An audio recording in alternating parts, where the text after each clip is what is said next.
The stranger in the living room. It was a warm summer night, and Jack was sound asleep in his bed.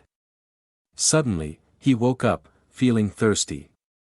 He got out of bed, slipped on his slippers, and headed to the kitchen to get a glass of milk. As he opened the refrigerator, the bright light illuminated his face.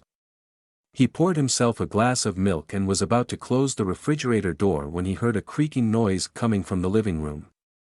He froze in place, wondering what it could be. Jack slowly made his way to the living room, where he saw a stranger sitting in his rocking chair, looking out of the open window at the full moon.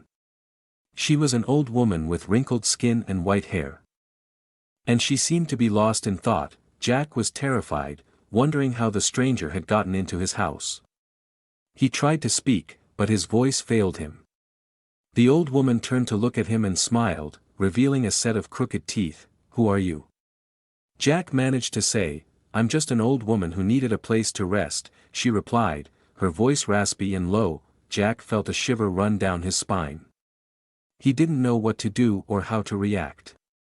He just stood there, staring at the stranger. Suddenly, the old woman stood up and walked towards Jack. He could smell her foul breath and feel her cold hands on his face. He tried to push her away, but she was too strong. As he struggled to free himself, he felt a sharp pain in his neck. The world started to spin, and he felt his consciousness slipping away. When he woke up, he was lying on the floor, alone.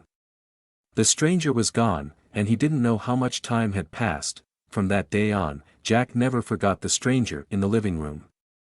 He could never explain what had happened, but he knew it was something he would never forget. He could feel the hairs on the back of his neck stand up every time he thought about it, and he knew he would always be haunted by that fateful encounter. The end.